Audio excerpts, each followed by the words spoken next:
All right, we are just 10 or so days away from the start of the new Formula One season with the Bahrain Grand Prix, and the interest levels are really at an all-time high, I think, around Formula One after the dramatic finale in Abu Dhabi last season with Max Verstappen and Lewis Hamilton and all that. And I'm delighted to be joined by an Irish woman who has a front row seat for a lot of the action across the Formula One calendar. Bernie Collins is the head of race strategy with the Aston Martin F1 team. How are you keeping, Bernie? Yeah, I'm good, thank you. How are you? Enjoying these last few days of peace and quiet before that traveling circus heads on the road again? Yeah, definitely. The last few days at home is sort of quite nice, sort of calm before the storm. Last few days in your own bed, etc. It's one of those jobs that I imagine you get told when you come home is a dream gig. It's the sort of job everyone wants to do. You get to travel the world. You're around these superstars on a daily basis. I'd imagine there's a part of that, and you got to love it. But I'd imagine as well there's a bit of it where you're getting on another 12-hour flight thinking, oh, this is tough going. Yeah, you've definitely got to take like the rough with the smooth. Like we do see a lot of airports and hotels and tracks, there's a lot of like the same sort of imagery everywhere you go. But then you do get the occasional glimpse of, what people are jealous of. So you'll have the occasional good result at the track, or you'll see some famous people in the pit lane or whatever it might be. But like you say, I think it's only when you really go home or you're speaking to some people that sort of asking where in the world you are at that point that you realise it's a bit of a special career that not everyone has an opening into. So yeah, it's really interesting that way, but there's a lot of mundane. You're looking at what, 23 races in the calendar for this year? It's been similar in recent times. Is the expectation that the same team travels to every race? Largely, yes. Now, we don't do it solely alone. We've got like quite a big background team, and sometimes those rotate, but we've got a lot of support from the factory that try and ease the workload a little bit where we can. The last few years, I've been in a position where I've not travelled to every race, but I've done some of them from the factory. And I think as we begin to add more and more to the calendar, that'll happen more and more for a lot of the positions in the team, just to sort of give people that little break, or if there's something special on, like a wedding or a birthday or whatever it might be, that you sort of not tied completely to the F1 calendar. I do want to get into what's going to happen this season and look back in the last couple of years and the drivers you've worked with and what's happening at Aston Martin and the ambitions at the factory for the next few years. But your title of head of race strategy, what is that job? Yeah, so ultimately I'm responsible for the results that we get with the car that arrives at the track. So we're trying to maximise the team points is the main focus of my job. So that involves everything from pre-event thinking about what's the main considerations. Bahrain next week, we're probably not going to have to worry about the rain, but we probably will have to worry about the wind. And it's race one, so we'll have to think about reliability, and it's high degradation. So we sort of bring all those things together and think, what for this race specifically am I going to have to worry about? And how are we going to do the best strategy on Sunday? So what is going to be the quickest way to the end? What is going to be the quickest qualifying we can do? And you're trying to build like an overall race picture. And that fundamentally comes down to, mainly during qualifying and the race, sitting on the pit wall and making decisions in order to get the best results. So it might be how many runs you're doing in qualifying, or whether you need to do another lap or whether you don't. And in the race, it's trying to choose your specific pit stops. So what lap are we going to stop on and what tyre are we going to fit? That's the simple two decisions. All of the interaction comes into that, like what do you do if there's a safety car?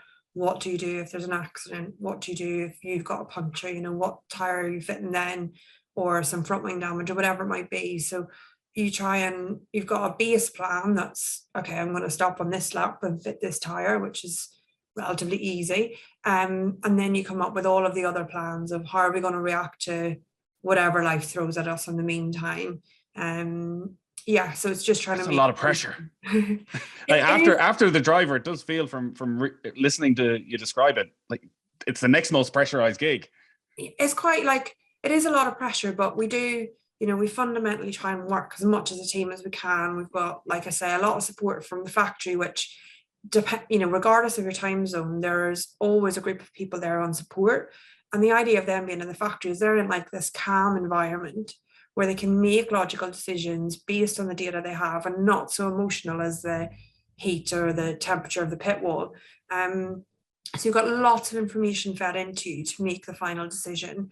And across the pit wall, we've got a lot of support from lots of very experienced race engineers or performance directors that are bringing all their wealth of experience together in order to make the final decision. So yes, there is a lot of responsibility there, but for sure there's a lot of support as well. If we were to talk to a driver about their pre-race routine, there would be a massive support network, I'm sure, of psychologists and therapists and physical therapists and any amount of work that goes into making sure for that 90 minutes they are at their optimum. Do you do that as well? Because it is, as you say, an incredibly high intensity environment that with all this different information coming to you from, by the sounds of it, different parts of the world at the same time, and also looking out on the track as to what's happening to make sure that your mind is clear and you're getting that clarity you need. Yeah, so for sure, like, I think years ago it was, all of that attention was on the driver, the driver's fitness, the driver's state of mind, all of that stuff. But, modern teams, modern companies, I think as a whole can't do that. So, we've got a physio that travels with the team to every race. Any sort of niggles or health concerns or whatever, you can go to him, and he definitely, he sets us up with energy drinks at the start of the race and constantly checking us midway through the race and all of this stuff, because you do have an hour and a half to 2 hours on the pit wall in Bahrain's pretty hot conditions. And then as well as that, we've got a doctor that travels with us everywhere. So, you can't wake up in the morning of the race and say, I've got a little cold, I don't feel like coming to work today. It's you have to be there. It's game on regardless of what's going on. And that's the same for the drivers as well. But you do have this massive support network that travels with you. We're really fortunate that we're looked after so well in terms of the catering team. Every team has their own catering team that travels with them, and they look out for you at every point, and you just, all these little things that you don't need to worry about anymore that just make your day a little bit simpler to get to that point. So yeah, there's a huge amount that goes into that entire thing. We do a lot of training on the radio, as an example, just to, get your voice across, to make sure you're heard, and to not just end up all shouting over each other with different bits of information. So it is quite a complex system. So that final decision of pit stop strategy, of being in Sebastian Vettel's ear and saying pit, is that on you?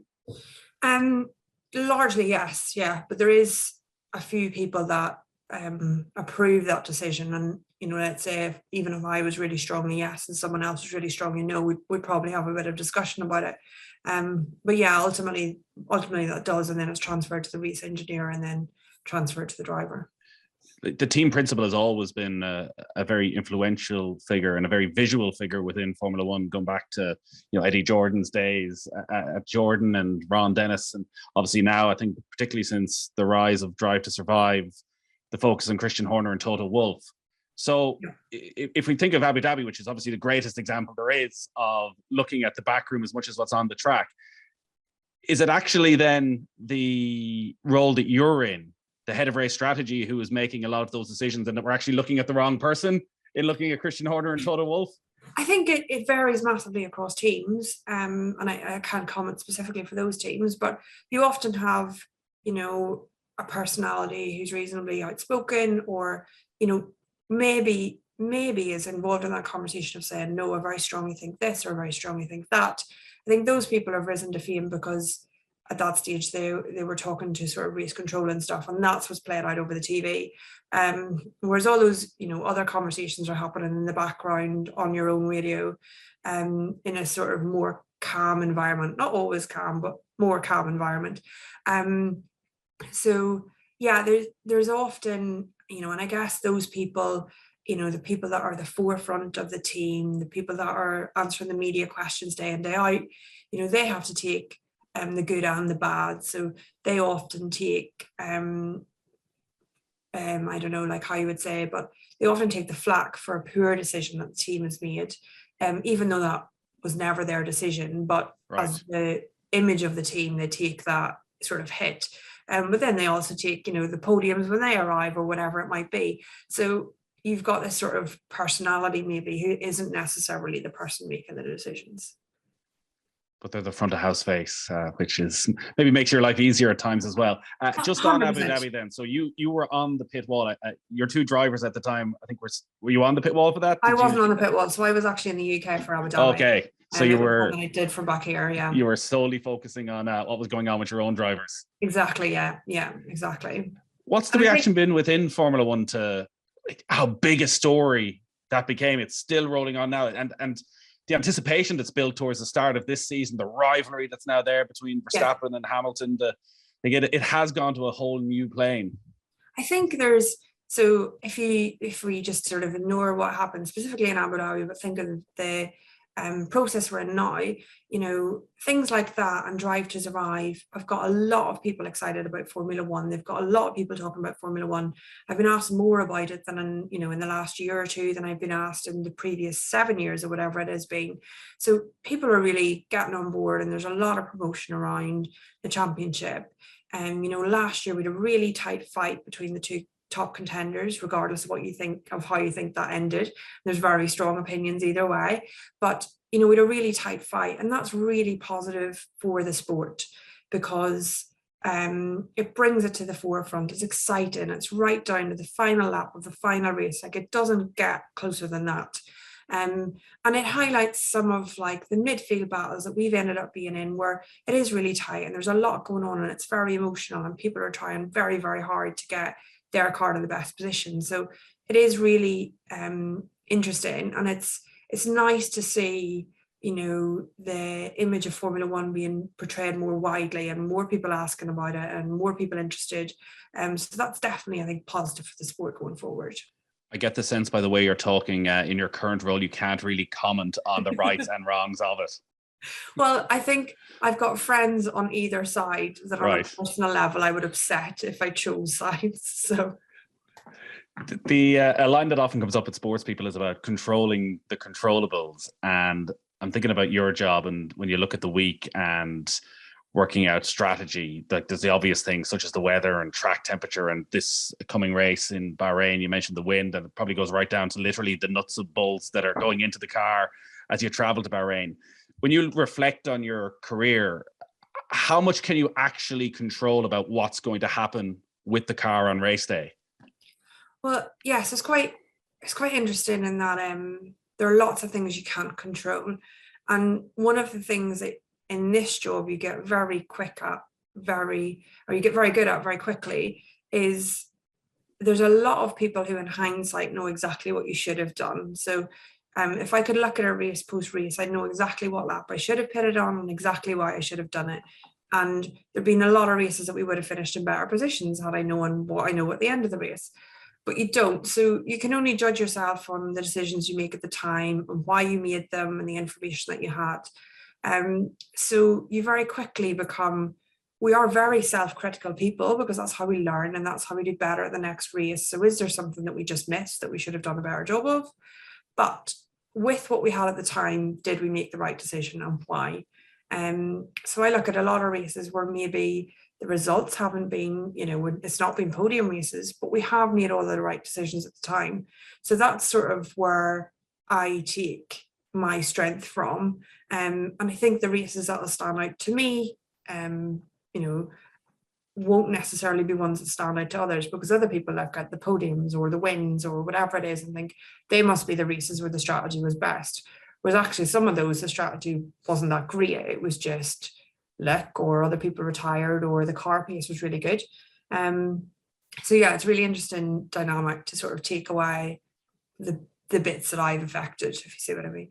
Yeah, you need very different parts of your personality as well, I'd imagine, in this job, from the extremely analytical side, but also there's a personal relationship I assume you have to build up with the drivers, a level of trust. Like working with Sebastian Vettel over the past year, 4-time world champion, youngest driver to win a race, youngest driver to be a world champion, only Schumacher and Hamilton have more race wins, like one of the all-time greats.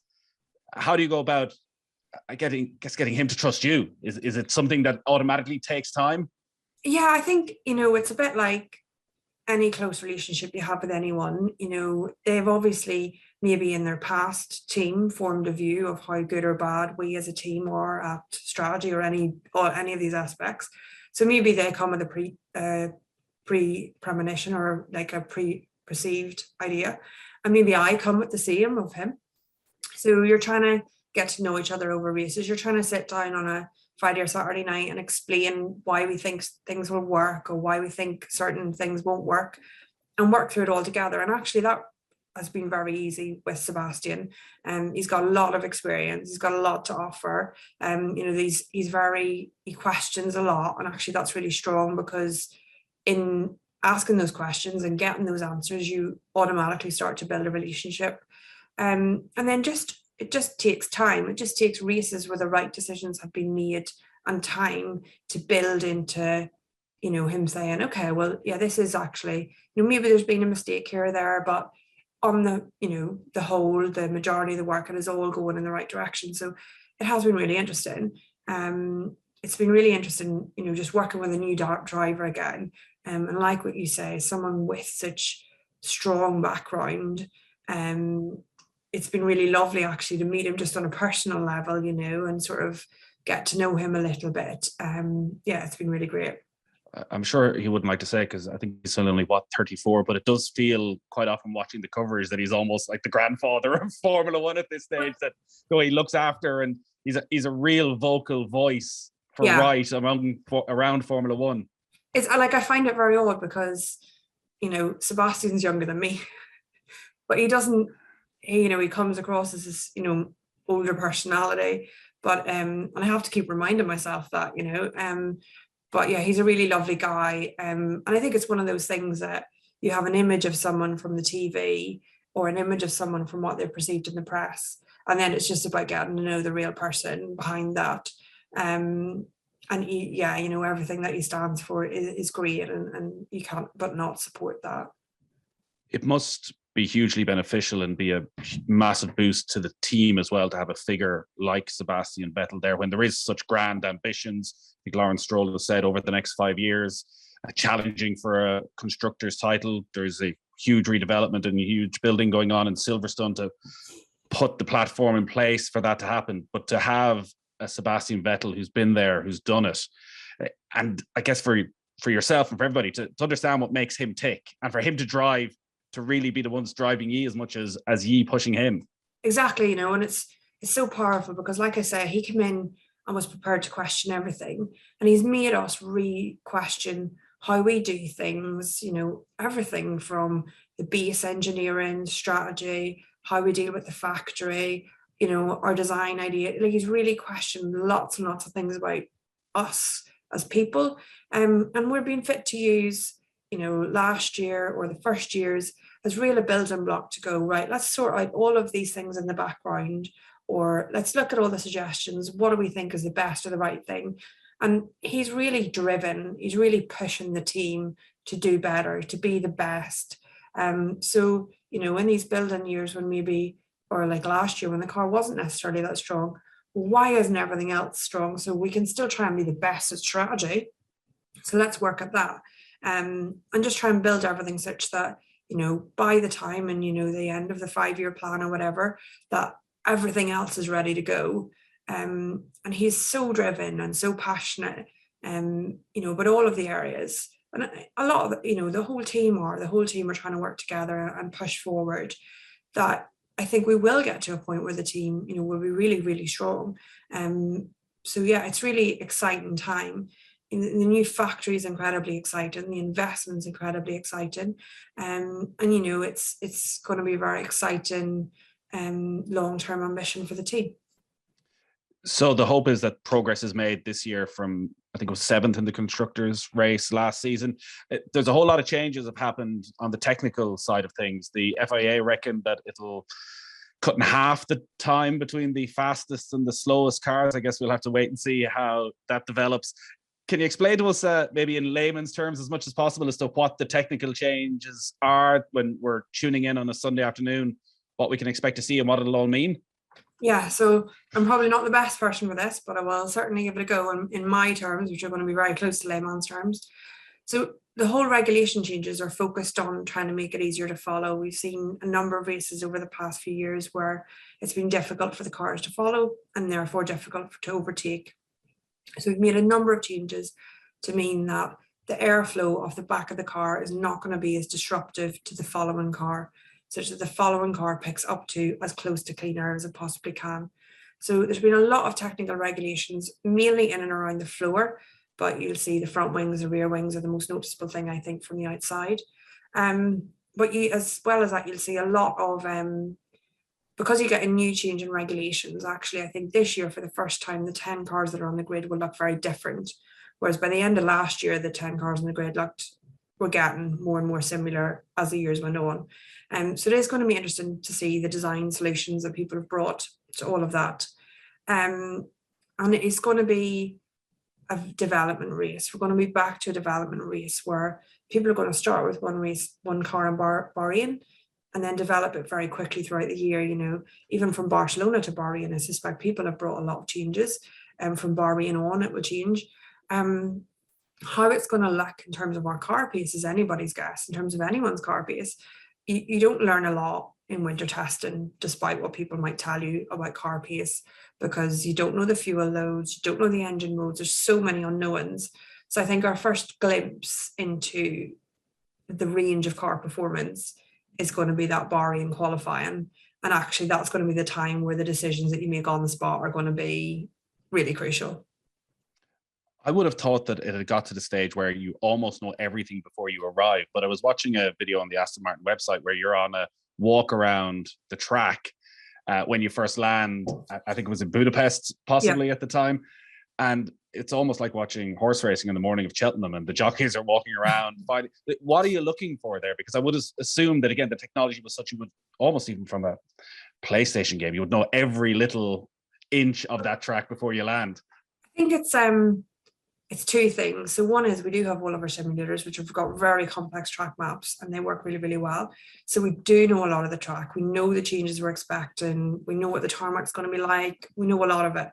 But there's a lot to be said for just spending that half hour with a driver, walking around, looking at mistakes that were done last year, looking at someone's line through a corner last year, like physically looking at it at the ground. It's a good excuse to keep everyone's attention for half an hour purely on the track and the conversation's going. We all have a bit of a one-to-one chat with whichever driver's doing the track walk, be it I give my little insight into strategy, and it's just a good sort of refresh going into the weekend, and a sort of, because often we've just done a race 4 days before, so it's a bit of this track is so different to that last one. These are all the reasons why. And we just sort of take a bit of time to take it in. And naturally, as you walk around, a driver might remember something, or we might remember something. So it's often not necessarily the historic, let's see where all the curbs are, because like you say, 9 times out of 10, we sort of know where all the curbs are. When you reflect on your career and the strategic decisions you've made, is there one good that stands out, one bad that stands out? I like to think there's been many good decisions. I'm sure there's been many good decisions. Is there one above all else where all the other strategists were thinking one thing and you thought something else? Well, no, probably not, because there's so many of us and they're all very bright people.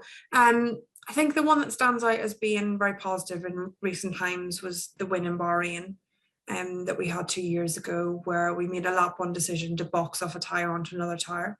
And that wasn't purely strategist win, because some people retired, the car pace was good, there was lots that went into it, but ultimately that decision did have a big impact on the result of the race. I think most of the poor decisions normally come in the mixed conditions, so be it wet or dry, and when you're trying to change off tyre and onto tyre. And at that time, there's always many people in the same boat as you. So those are probably the ones that are the most difficult and often the most to lose decisions. Bloody drivers, you can say it. When reading about you on the Formula One, Formula One is one of those sports I think there's such an obsessive nature to, and in fact it's a sport I think that's so primed now to capitalize in this, because everyone's so interested in data analytics, and there's no sport maybe with more data analytics that you can look into. But on some of the forums, there's a discussion about your departure potentially from Aston Martin. What's next? What's next is a good question. Well, first of all, I'm I'm going to be with the team until the shutdown. So we've got 13 races next. So it seems like quite a long way away to even think about what's next after that. I'm hoping to do something that maybe means I'll spend more time in my own bed. But aside from that, not really clear on what's next will be. But I think we've got a massive push as a team between now and then. So fully focused on race one and go from there. Yeah, well, listen, very best of luck in Bahrain, and maybe the strategy will work out just perfect once again. And Bernie, Really. thanks a lot for joining us, and enjoy the next few months. No problem. Thank you.